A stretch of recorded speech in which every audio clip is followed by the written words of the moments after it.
It's no longer competitive for anyone to say, hey, center, you reduce first, then the states will come on board. They may or may not.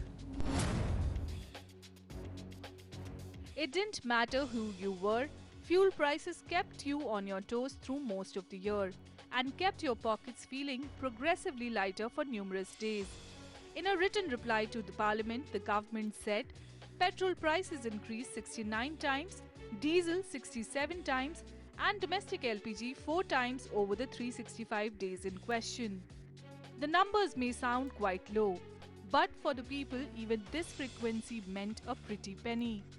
For instance, petrol prices stood at 83 rupees and 71 paise per litre in Delhi and at 90 rupees and 34 paise per litre in Mumbai in January. But by May, prices in Mumbai has broken the 100 rupees per mark, and by early July, so had prices in Delhi. It wasn't just petrol that seared its way into the stratosphere.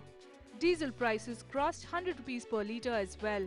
First in Mumbai on the 9th of October, then in Chennai and in Kolkata soon after. By the end of 2021, petrol in Delhi was 24.2% costlier than when the year started. Prices in Mumbai were 21% higher. They were 17.21% higher in Chennai, and in Kolkata, petrol was dearer by 22.87%. State governments and political rivals called for relief. The government has a new concept of GDP. New concept is an increase in GDP means an increase in gas, diesel and petrol prices. Every single person is affected by this. But the government remained unmoved and said it was up to the states to reduce state-levied value-added tax to make fuel cheaper for the consumers. Appeal that states also come along to do something has been already made. But if some states don't want to do it, it's for their citizens who voted for that government to ask. We can only appeal, and I've appealed long back. It even consistently posited that previous UPA government was solely to blame for the need for high excise duty. And so the government refused to budge till a day before Diwali, when it slashed excise on fuel by 5 rupees per litre on petrol and on diesel by 10 rupees per litre. This move came even as many states moved to cut VAT on fuel. Now petrol prices have a relatively lower impact on demand, but this was the year the economy was rebounding as it tried to shake off the effects of the near knockdown punch delivered by the lockdowns of 2020. And the yearly rise in petrol consumption over the January-November period came in at 13.7% against a drop of 11% in 2020 and a 9.17% rise before the pandemic became reality. In contrast, diesel consumption over January-November period of 2021 came in over 50% higher than a year ago. For consumers, while costlier petrol meant a rise in travel costs, this was restricted to people who used or owned private vehicles. For the larger slice of the population, it was diesel prices that had a bigger impact, because higher diesel prices means a rise in freight charges, which translate into costlier goods including essentials.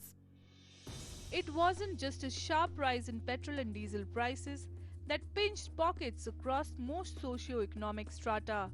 Cooking gas prices also headed higher quite steadily. Since the onset of the pandemic, the price of benchmark international LPG price has jumped over 238%. In Delhi, cylinder prices have soared almost 30% over the year. Adding to the pain for consumers, the government has, since May of 2020, only released subsidies in select far-flung areas. This has resulted in the government saving a cool 19,000 crore rupees in LPG subsidy outgo. But this saving was not the only benefit. By keeping excise duty high, the government created for itself a handy buffer from a possible fall in tax revenues. In effect, excise duties on petrol and diesel, which worked out to around 30 rupees per litre through most of the year, earned the government well above 3 lakh crore rupees during January-November period in 2021 in revenues. As 2022 draws near, the world is staring at fresh uncertainty in the Omicron variant. The stakeholders of various economies are worried about fresh lockdowns and restrictions.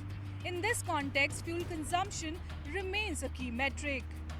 In India, diesel consumption during January-November 2021 was at 9.5% below 2019 levels, while petrol consumption was just 1.3% higher.